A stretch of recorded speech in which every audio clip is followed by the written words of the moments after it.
The legacy of Babur should be erased from this country in every way. Nobody should do the crime of identifying present-day Muslims with this man, because he is not a devout Muslim by any standards. Ram never claimed he is a Hindu, but today he is an icon in this country because he is exuding the right kind of qualities which are necessary to build great civilizations in this world.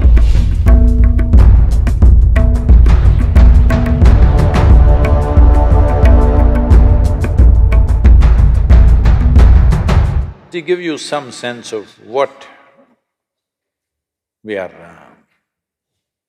two different dimensions of what it is and why we must be careful about what stand we take is… Ram is over 6,000 years ago. What he did, what he did not do, lot of dissection happens in South India about him. North India doesn't dissect him, they just worship him. Southern India dissects him a little bit. But an icon of 6,000 years old who has inspired people towards righteousness, towards truthfulness, towards being compassionate to each other for generations, thousands of generations. You should not disturb that icon. Doesn't matter historically what is right, what is wrong, because nobody really knows for sure. It's only this general story everybody knows, where he went, what happened, what are the events of his life. What he did, why he did, you cannot dissect that, you're not his psychiatrist. Somebody, I was in some Youth and Truth event, they're saying he was insecure. I said, you're not his psychiatrist or something. 6,000 years ago, whether man was secure or insecure, how do you know? This is rubbish. But he's an icon who has inspired millions and millions of people across generations.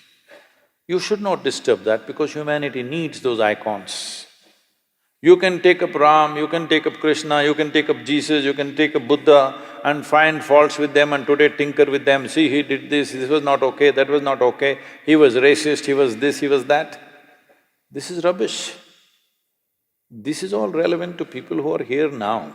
6,000 years ago, you want to judge him now?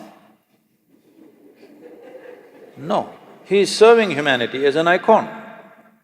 That icon should not be disturbed. What is he an icon for? He's an icon of stability, not impetus action. When action is needed, he is very decisive, but never reacts to anything, he is conscious action. Even if it's war, he will do war. Surrender, he will do surrender. Give up his kingdom, he'll do give up his kingdom. But everything consciously in a balanced way. This is what we are worshipping him for, because he has a freedom of going through the drama of life, extreme drama in his life. But he goes through the drama effortlessly. He goes through the drama without reacting. He goes through the drama without any sense of angst or anger against anybody. When he kills Ravana, who stole his wife and causing havoc, he comes and repents for his death, that I had to do this. This is a kind of man, you don't disturb him. Well, at least that's a story, don't disturb the story. Geographically, was he born in Ayodhya? Yes. Was he born in this point? Come on, do you know in which point you were born? Hello? Forget about a man 6,000 years ago, you're still living. Do you know exactly at which spot your mother delivered you? I'm asking, does anybody know? No, so it's ridiculous argument. Now Babur. Babur is the third generation after Genghis Khan.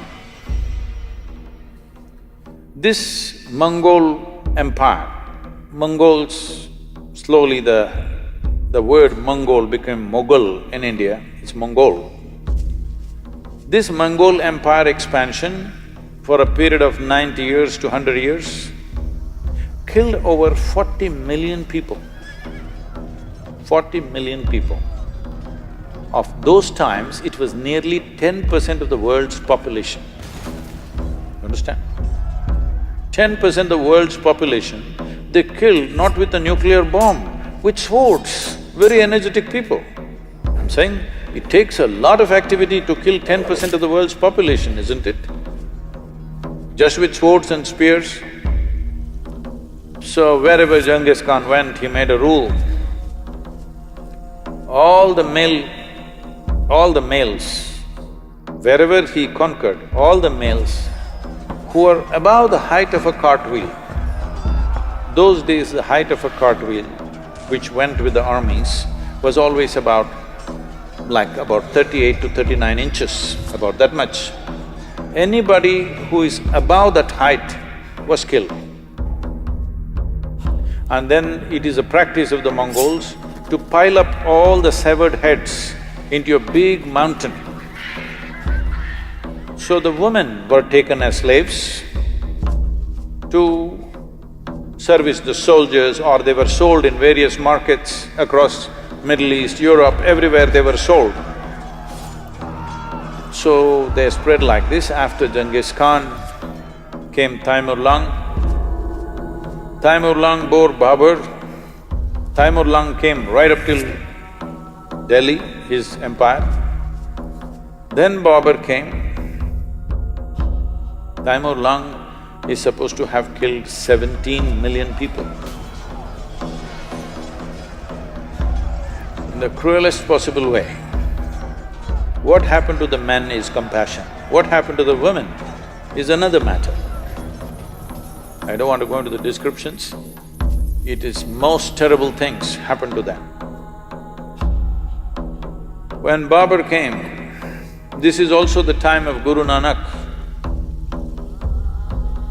Guru Nanak, a very totally peaceful, non-reactive kind of human being, a realized being, said, "A messenger of death has come."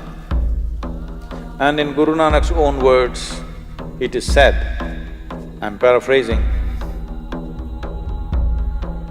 he said, he killed thousands of men wherever he went. In any town he went, kill all the men, burn the town down, capture the women and children.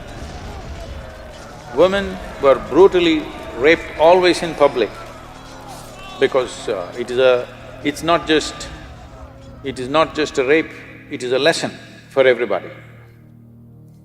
And in thousands, Babur sold the Hindu women in the markets of Kandahar and Kabul in thousands.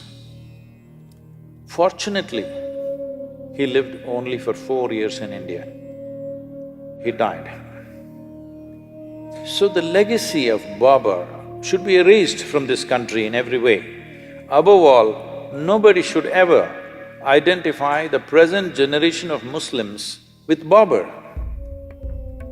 because the atrocities that he did not commit atrocity, he is an atrocity. Genghis Khan was not killing for religion, it's just power and conquest. Taimur-Lung also largely conquest, slightly a religious tinge came, but Babur used the religious connotation very strongly, and it gave him more power to kill because he thought he was doing jihad. Many times he ransacked Muslim towns also, Muslim populations also he killed. So he used religion very conveniently, according to his convenience. So him building mosques is not out of piety, not out of devotion, not for prayer. It is also an establishment of power. Whether it's a Hindu temple or a Jain temple, everything he broke. One prominent Jain temple he destroyed because in the cave what they had carved, the figures were naked, so he made sure the entire thing is destroyed. So this man and his legacy should be forgotten. Nobody should identify themselves with that, because that is not going to lead to a good future. And nobody should do the crime of identifying present-day Muslims with this man, because He is not a devout Muslim by any standards. He is not a devotee of any kind. He is a tyrant of the worst kind who very powerfully used the name of religion to impact wherever he went.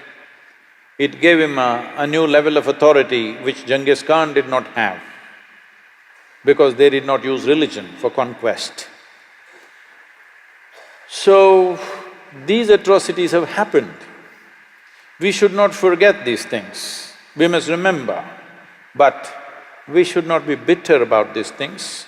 We must remember to ensure such things don't happen once again anywhere in the world. But if we create bitterness out of history, then knowingly or unknowingly, we are prone to commit similar atrocities once again. We think a reaction is good. No, a reaction is not any better than dastardly action. It's the same thing. So, Babur's legacy must go. Ram, don't see him as a religious person because he never said, I'm a Hindu. Hello? Did he ever say, I'm a Hindu? He represents this culture as an icon of stability, balance, peacefulness, justice.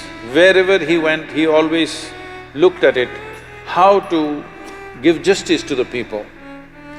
In giving justice to the people that he administered, he put himself through extreme levels of suffering and hardship for himself.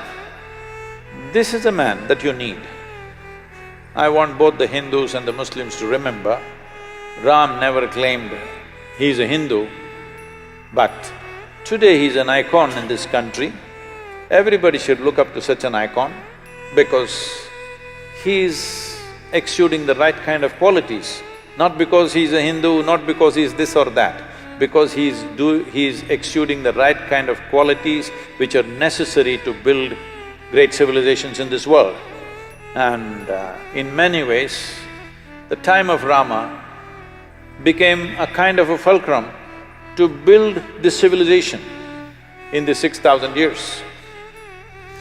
This is why even during the freedom struggle, Mahatma Gandhi went on referring to Ram Rajya, the best administered and a just, absolutely just state means Ram Rajya. Even today, when we say Ram Rajya, we mean to say a very just and fair state, not an exploitative state, not a tyrannical state.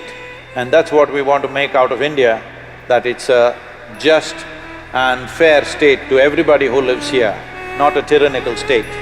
So for that you need Ram.